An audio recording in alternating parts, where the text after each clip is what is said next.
Isang maitim na waitress ang nagsilbi sa isang baldadong lalaki ng matagal na panahon at nagawa siyang bigyan ito ng nakakagulat na regalo. Ilang taon ding inalagaan ng isang maitim na waitress ang isang baldadong lalaki, kaya nagawa siyang pag-iwanan nito ng susi kasama ang isang liham na nagsasabing, isang maitim na waitress ang nagngangalang Lisa ang nagsilbi sa isang may kapangsanang puting lalaki na nagngangalang Henry for years. Isang araw ay nagawang iwanan ni Henry kay Lisa ang susi ng kanyang malaking bahay kasama ang isang nakakagulat na liham. Malamig ang gabi noon at si Lisa ay nagawang ma-clear ang mga orders na dumarating. Sa isang abalang araw sa restaurant ay dinedika ni Lisa ang kanyang oras para mapagsilbihan ang lahat ng customers. Bilang nag-iisang itim na waitress sa restaurant na pinag-aarian ng mga mapuputi ay kinakailangang magtrabaho ni Lisa ng masikap sa bawat araw. Mapatunayan lang ang kanyang sarili. Kadalasan pa ay napapaharap siya sa mga racist na customer na labis siyang hinahamak at binabastos. May iba pa nga na hindi hinahayaan na mag-serve sa kanila nang dahil lamang sa kanyang kulay. Bagamat ito ay nakakasakit ng sobra kay Lisa, ay kanya na lamang itong binabaliwala. At hinahayaan na lamang ang malaya niyang espiritu na kuminam sa kabila ng lahat ng paghihirap. Dahil dito ay nagawa din naman ni Lisa na mapanalunan ng puso ng ibang mga customers na sadyang napapahanga sa kanyang kabutihan. Sa gabing yon, si Lisa ay halos matatapos na sa kanyang shift. Meron na lang siyang kalahating oras para makatapos. At nang tatrabahuin na niya ang kanyang financial account sa araw na yon, ay bigla na lamang nag-jingle ang doorbell. Indikasyon ito sa pagpasok ng isang customer. At dito bumungad kay Lisa ang isang matanda at may kapansaanang lalaki na naka-wheelchair. Puti siya at mukhang mahigit 70 taong gulang na. Namasdan ni Lisa kung paanong nahihirapan ang lalaki na magmaniobra papasok ng restaurant. Kaya't nagmadali nang lumapit si Lisa para ito ay maitulak at tulungan. Nagawang ipasok ni Lisa ng maingat at may pag-aalaga ang may kapansanang customer. Nirerespeto at ginagalang bilang isang nakakatanda. Dahil sa paghanga ay nagawang magpakilala ng lalaki sa pangalang Henry. Nasanay na siyang kumikilos na siya lamang sa kabila ng kanyang kapansanan. Kaya labis na natutuwa ang kanyang puso sa waitress. Para kay Lisa ay isa itong karangalan. Ang pagpakabuti at pagiging matulungin ay ikalawa niyang personalidad. Kailan may hindi siya nagdadalawang isip na tumulong sa kahit sino man, anuman ang kanilang kulay o lahi. Natapos din ang shift ni Lisa pero hindi pa rin siya huminto sa pagsiserve kay Henry. Nagawa pa niyang tabihan ng matanda at bantayan, pasigurado lang na makukuha nito ang lahat ng kanyang kailangan. Sa oras ng pag-alis ni Henry ay nagawa pa itong tuwangan muli ni Lisa papalabas naman ng restaurant. Sa sobrang tuwa ni Henry ay nagawa niyang magbitaw ng pangako na magbabalik siya sa susunod. At nang ginawa na nga ng matanda ang kanyang sinabi, ay trinato siyang muli ni Lisa ng may mainit na pagtanggap at kabutihan. Nakikita ni Lisa si Henry na para niyang ama. Nakikita niya sa mga mata nito na waring marami na siyang pinagdaanan sa buhay. Na kahit nagtataglay ang matanda ng magandang ngiti ay nagtataglay din ang mga matang napupuno ng kalungkutan. Kaya naman walang oras na hindi gumawa ng paraan si Lisa para pangitiin ang matanda.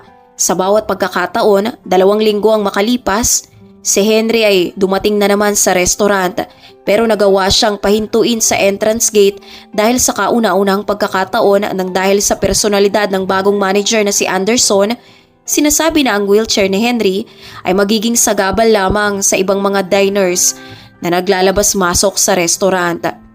Nagawang paalisin ni Anderson si Henry at sinabihang wag nang magbabalik sa restaurant. Si Henry habang nakaupo sa wheelchair ay napapatingin na lamang kay Anderson ng may magkahalong pagkagulo at pagkahiya. Ayaw mong umalis at makinig ha? Dahil ayaw mong magkusa na umalis ay papatawag ko na lang ang mga gwardya para ilayo ka dito.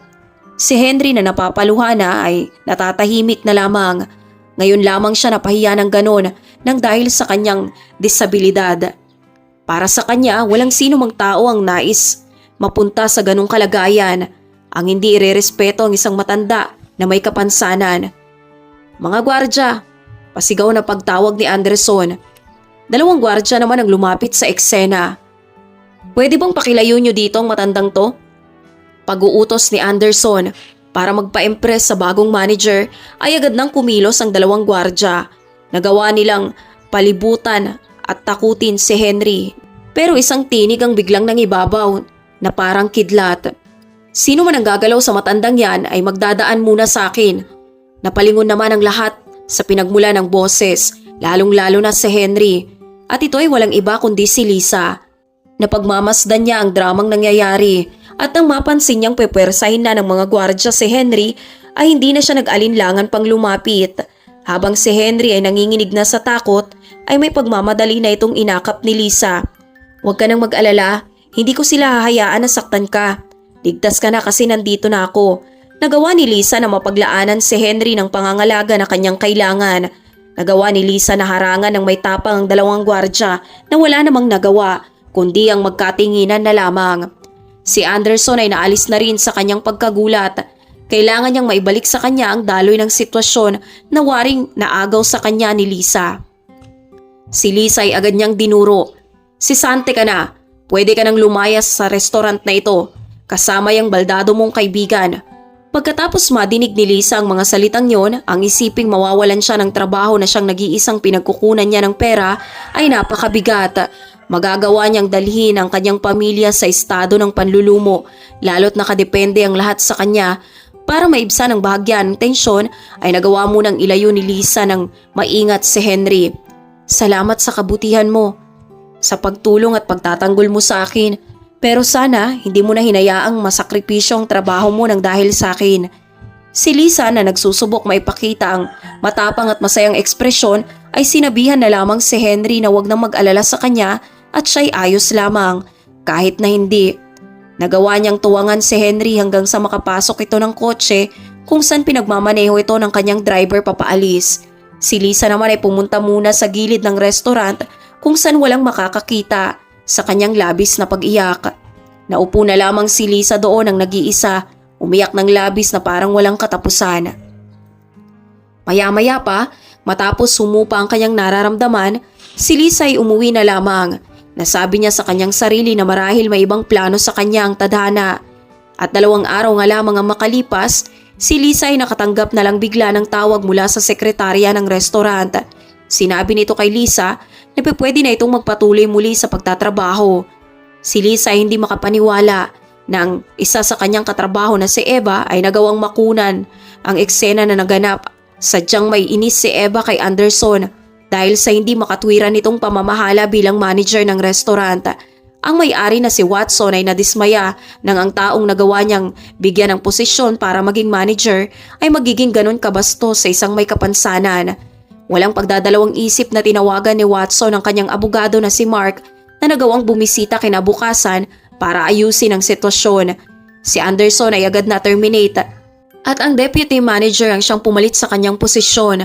Nang dahil dito ay milagrong nakabalik si Lisa sa kanyang trabaho at masaya naman si Henry sa swerteng naranasan ng kanyang kaibigan.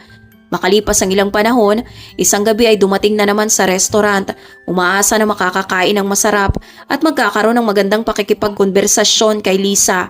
Nagawang lumapit ni Henry kay Lisa. Anong problema? Wala naman, ayos lang po ako. Sa kabila ng tugon na yon ay hindi maiwasan ni Henry na hindi madama ang pagkabagabag sa mga mata ni Lisa. Pwede kang magsabi sa akin. Sige na. Matapos magbuntong hininga at nagawa na rin ni Lisa ang magsalita. Na-evict na kasi ako sa aking apartment. Nagsasama kami ng kaibigan ko sa apartment na yon. Wala naman akong perang natitira para makabayad sa renta. Lalo't ang lahat ng aking sahod ay napupunta lamang sa may sakit kong anak. Sa kamalas-malasan ni Lisa, ang kanyang kaibigan at roommate ay nagawa ng lumipat ng syudad 3 buwan ang nakakaraan. Kaya naman nang walang makatulong si Lisa sa pagbabayad ng upa, ay nagawa na siya ditong mapaalis ng pwersahan. Huwag kang mag-alala, magiging maayos din ang lahat. 3 araw ang makalipas, si Lisa ay nakatanggap ng isang maliit na package mula sa courier service. May pagka-interes namang binuksan ni Lisa ang package. Kinakabahan lalo't hindi niya alam kung saan ito nagmula. Natagpuan niya sa loob ang susi na natatabunan ng mga tissue papers kasama ang isang nakatuping liham. Ang puso niya ay halos mapahinto. Ito ay ang susi ni Henry sa kanyang mansyon. Labis na nagtataka si Lisa kung bakit ito pinagkaloob sa kanya ni Henry. Pero ano man ang kanyang pag-iisip na gawin ay hindi niya ito mahanapan ng paliwanag. Maraming katanungan ang bumagabag ngayon kay Lisa habang hawak ang nakatiklop pang liham. Ilang sandali pa ay kabado na rin niya itong inalis sa pagkakatiklop para basahin. Ang bawat salita sa liham ay seryosong binasa ni Lisa at ito'y halos hindi niya mapaniwalaan. Lisa, masarap sa pakiramdam ko na gawin ito. May ilang taong ka ding naging mabuting kaibigan at kasama para sa akin. Nagawa mong iparanas sa akin ang hindi matatawarang kabutihan at pagtanggap na bibihira kong nakikita sa isang tao, kahit sa punto na hindi mo naman ako kakilala. Kaya bilang pasasalamat ay nais kong iwan sa iyo ang susi ng aking mansyon. Alam kong malaki ang maitutulong nito sa iyong dinadaanang problema. Magpatuloy ka lang na maging mabuti. Nagmamahal, Henry. Taos-pusong nagpapasalamat si Henry sa kabutihang ipinadama ni Lisa sa kanya ng napakatagal na panahon at bilang pasasalamat nga ay nagawa niya itong handugan ng isang biyaya na alam niyang makakatulong dito ng malaki. Inialok ni Henry ang kanyang mansyon kay Lisa ng libre. Si Lisa ay halos hindi makahinga sa pagkakabigla at pagkasorpresa. Hindi niya mapagtanto kung paano may isang tao na hindi naman niya kadugo ay magagawa siyang pagkatiwalaan ng ganong yaman. Naunawaan naman ni Lisa na marami din silang magagandang memorya ni Henry na hindi niya magagawang makalimutan, pero ang lahat ng iyon ay hindi pa rin sapat para kay Lisa para pagkatiwalaan siya ng ganong kalaking bagay. Hindi maitago ni Lisa ang kanyang pagkasabik noon habang siya ay nasa kanyang shift sa restaurant. Nagawa pa niyang kusutin ang kanyang mga mata at kurutin ang kanyang sarili para masiguradong hindi siya nananaginip lamang. Pagkatapos ng kanyang shift ay hindi na siya nag-aksaya pa ng oras. May pagmamadali niyang pinuntahan ang address na binigay ni Henry. Habang mahigpit na hinahawakan ng susi, ang bawat paghakbang niya ay nagiging mabilis hanggang sa mapalapit na siya sa kanyang destinasyon. Pagtayo ni Lisa sa harap ng nakakahangang duplex ay labis siyang natigilan. Ang malaking bahay ay nagmistulang testamento sa pagiging galante ni Henry. Ito ay naging ugat ng pag-asa ni Lisa sa madilim na sandali ng kanyang buhay. Agad nang ginamit ni Lisa ang kanyang susi. Nagawang buksan ni Lisa ang pintuan ng bahay at dito nadama ni Lisa ang magarang atmosfera ng bago niyang tahanan. Ang malawak na interior ng mansyon ay naliligo sa malagintong liwanag at nangingibabaw dito ang amoy ng sariwang mga bulaklak. Nadama ni Lisa ang mainit na pagtanggap sa kanya ng mansyon. Kahit na kanya na ang mansyon ay presensya pa rin ni Henry ang nadarama niya sa paligid. Si Lisa ay labis na napupuno ng emosyon at napahiga na lamang sa sofa dala ng nag-uumapaw niyang pasasalamat. Napagtanto niya na ang dahilan ng pagbabago sa kanyang buhay ay ang akto ng kanyang kabutihan. Isang pagkagalante na sadyang humipo sa kanyang puso at kaluluwa sa paraang hindi niya kailanman inaasahan. Kung paanong na-promote siya sa pagiging isang walang matirhan na waitress sa pagiging may-ari ng isang mansyon. Sa kabila ng magandang regalo na yon, habang nasa trabaho ay hindi maiwasan ni Lisa ang maging malungkot dahil sa pagkamis niya kay Henry na parang ama na rin para sa kanya. Hindi man lang nakapagpaalam ng maayos si Lisa kay Henry bago ito nawala ng tuluyan. Nasanay na rin siya na makita si Henry sa bawat shift sa kanyang trabaho. Namimiss niya ang kanyang pagsiserve ng pagkain dito at makipagkwentuhan. Ang araw ay naging linggo na pero wala pa ring Henry ang nagpapakita. Hinihiling na lang ni Lisa na kung nasan man si Henry ngayon ay sana'y nasa maayos siya. Sa kabila ng ngayong kanyang malaking pag-aari ay hindi pa rin huminto si Lisa sa pagtatrabaho sa restaurant. Mahal na niya ang kanyang trabaho at masaya ang kanyang puso sa tuwing makikita ang ngiti sa kanyang mga pinagsisilbihang customers. Nagpapakaabala na lamang siya sa kanyang trabaho para maibsan ang pag-aalala para kay Henry. Makalipas ang 1.5 taon, isang abogado sa pangalang Jacob ang naglakad papasok sa restaurant na pinagtatrabahuan ni Lisa. Napansin agad sa kakaibang tingin ng abogado na nais siya nitong makausap. Si Lisa naman habang nagpupunas ng kamay sa kanyang apron ay nagawa ng lumapit. Nagpakilala si Jacob bilang personal lawyer ni Henry. Bigla na lang nakadama si Lisa ng takot na baka makadinig siya mula dito ng masamang balita. Pero si Jacob ay naging direkta sa kanyang punto. Malinaw niyang inihayag na si Henry ay ganap ng yumao. Si Lisa ay naupo ng bigla at napaiyak ng sobra. Si Henry ay naging malaking bahagi na ng kanyang buhay. Kaya ang pagkawala nito ay sadyang sumugat ng malalim sa kanyang puso. Naging mabigat para sa kanya na iproseso ang balita. Si Jacob naman ay handa na para basahin ang will sa presensya ni Lisa. Si Henry, para sa iyong kaalaman na rin, ay kasal sa isang mayamang babae. Gayunpaman ay tinamaan sila ng malaking trahedya nang sila'y mahantong sa isang car accident. Si Lisa ay seryosong nakinig lamang habang kinikwento ni Jacob kung papaanong naligtasan ni Henry ang naganap na aksidente. Si Henry ay naparalisa at emosyonal na nasugatan. Ang aksidente na yon ay gumuho ng kanyang mundo at simula noon ay tuluyan na siyang nakaratay sa isang wheelchair kasabay ng kanyang PTSD. Pero sa kabila ng kanyang pisikal na limitasyon, si Henry ay nagawa pang pamunuan ng negosyo at imperyong naiwan sa kanya ng yumao niyang asawa. Umaasa na lamang sa pinagkakatiwalaan niyang team para makita ang lahat ng operasyon. Si Lisa ay napahanga sa ipinamalas pa lang na kalakasan ni Henry. Siyak na napakalaking hamon ang nagawa niyang kaharapin sa kabila ng kanyang kondisyon at pinagdaraan ng trauma. Pero hindi pa pala doon nagtatapos ang kwento. Mas naging malala ang hamon ni Henry nang madiagnose ng liver disease. Habang nagsasalita si Jacob ay mas lalo lamang lumalaki ang admirasyon ni Lisa para kay Henry. Wala nang masabi pa si Lisa ng labis na paghanga sa kanyang nararamdaman. Nagawa pa rin ni Henry na mamahala ng chain of businesses sa kabila ng kanyang kalagayan, paninibugho at pagkawala ng kanyang minamahal. Sa kabila ng kanyang PTSD ay nagawa pa rin magpatuloy ni Henry sa buhay ng may ngiti sa kanyang mukha hanggang sa maisip ni Henry na darating din ang araw na kailangan niya ding maiwan ang lahat sa isang tagapagmana. Ayon sa pagkikwento ni Jacob, nawalan siya ng asawa kaya't wala din siyang naging anak, kaya't masakit sa kanya na walang magpapamanahan. Wala naman siyang ibang pinagkakatiwalaan na sino man sa kanyang mga kamag-anak. Ni hindi niya naisip kahit isang beses lang na isama sa kanyang will ang kanyang mga kamag-anak. Magiging masaya si Henry umano kung makakakilala siya ng isang taong may pagmamahal sa kapwa. Isang taong hindi magagawang maghamak ng isang tao at ituturing silang basura, maging sino man sila. Meron siyang nakilala noon na isang katulong na nagngangalang Betty na kanya na sanang pamamanahan. Siya na kasi ang naging tagapangalaga ni Henry simula pa nung mawala ang kanyang asawa. Pero nagbago yon matapos siya nitong pagnakawan nang dahil lamang sa isang halaga ay nagawang sirain ni Betty ang malaking pagtitiwalang naibigay sa kanya. Dahil lamang sa halagang $50,000 ay nagawa nitong maibigay sa kanyang kasintahan at dahil sa pagtataksil na yon ay nalungkot muli si Henry. Hindi na niya alam sa puntong yon kung kanino niya maipamamana ang kanyang legasiya. Kahit sabihin natin na kaya naman ni Henry na maghanap ulit ng bagong caregiver, ay mabigat na sa kanyang magtiwala pang muli ng dahil sa nangyari. At dito ka na dumating, nagawa kang makilala ng aking kliyente. Nabanggit ka sa akin ni Henry na para kanyang anak. Sa'yo niya nadama ang pagmamahal at pag-aalaga ng isang anak na kailan may hindi niya naranasan. Nawakan ni Lisa ang puso ni Henry nang dahil sa kabutihan at pag-aalagang naipadama niya dito.